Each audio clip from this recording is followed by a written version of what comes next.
आसनसोल नगर निगम की मासिक बैठक सोमवार को नगर निगम के सभागार में आयोजित की गई। इस बैठक में 106 वार्ड के सभी पार्षद उपस्थित थे। बैठक की अध्यक्षता चेयरमैन अमरनाथ चैटर्जी ने की। मेयर विधान उपाध्याय सहित सभी बोरों के चेयरमैन उपस्थित थे।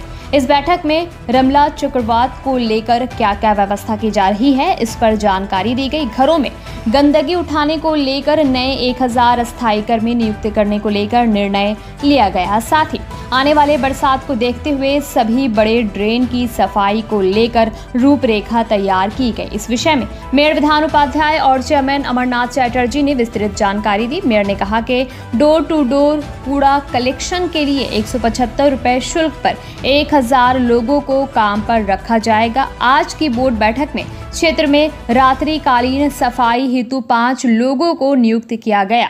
सभी पार्षदों को रमला को लेकर निर्देश दिया गया कि वे अपने अपने वार्ड पर कड़ी नजरदारी रखें। कहीं कोई भी समस्या हो तो नगर निगम को अवगत कराएं। इसके लिए कंट्रोल रूम तैयार किया गया है, जो कल रात से लगातार कार्य कर रहा है। साथ ही उन्होंने कहा कि शहर में अवैध तरीके से हो रहे निर्माण कार्य पर भी सख्ती से रोकथाम के उपाय किए जाएंगे।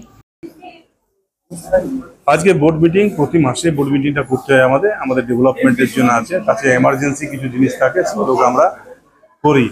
যেমন আমাদের রুমেলা যেটা হয়েছিল সেটার জন্য আমরা অলরেডি যেটা আমরা কন্ট্রোল রুম খুলেছিলাম, কন্ট্রোল রুমও কাল গোটা রাত চলেছে, আজকেও আছে এবং সমস্ত কাউন্সিলরদেরকে বলা হলো প্রতিটি ওয়ার্ডে নিজেদের ওয়ার্ডে ঠিক করে দেখে নেওয়া, যদি কোথাও অসুবিধা হয় তাহলে কর্পোরেশন সাথে রয়েছে এবং আমরা সবসময় পাশে দাঁড়াবো। তাছাড়া আমাদের যেটা বাড়িতে বাড়িতে যেটা আমাদের কালেকশন মানে গার্বেজ কালেকশন যেটা হয় সেটার জন্য আমরা বোর্ড সিদ্ধান্ত নিয়েছি প্রায় 1000 লোক আমরা নেব। এটাতে 4 ঘন্টার কাজ করবে, 7টা থেকে 11টা কি 6টা থেকে 10টা, তাতে 175 টাকা হাজিরি দিয়ে এই লোকটা আমরা নেব। এবং বাজারে নাইট ক্লিনিং এর জন্য আমরা 5 জন লোক অলরেডি এই বোর্ড মিটিং নিলাম আমরা। তাছাড়া বিভিন্ন জায়গায় যে ছোট্ট ছোট্ট কাজ, এখন যেহেতু বর্ষার টাইম আসছে, সেই বর্ষাতে যাতে ড্রেনগুলো পরিষ্কার পরিচ্ছন্ন থাকে এটা অলরেডি আমরা গত 7-8 দিন থেকে আমরা চালু রেখেছি। এবং এখন যেহেতু রুমেলার প্রভাবটা রয়েছে এর জন্য আরও কন্টিনিউ প্রসেসে আমরা বললাম প্রতিটি হাইড্রেনকে যাতে পরিষ্কার করে দেওয়া হয় এবং যাতে মানুষের অসুবিধা না হয়। বোর্ড মিটিংয়ের আমাদের সভা শুরু হয়। জলের আলোচনা ছিল গার্বেজের ব্যাপারটা নিয়ে, হাইড্রেনগুলো সাফাই করা নিয়ে এবং রানীগঞ্জ, কুলটি, জামুরিয়া এই সমস্ত জায়গায় যে ম্যানুয়াল ট্যাক্সের প্রসেসটা ছিল সেটাকে আমরা কম্পিউটারাইজ মাধ্যমে সেটাকে আমরা ব্যবস্থা করার অনুমতি নিলাম।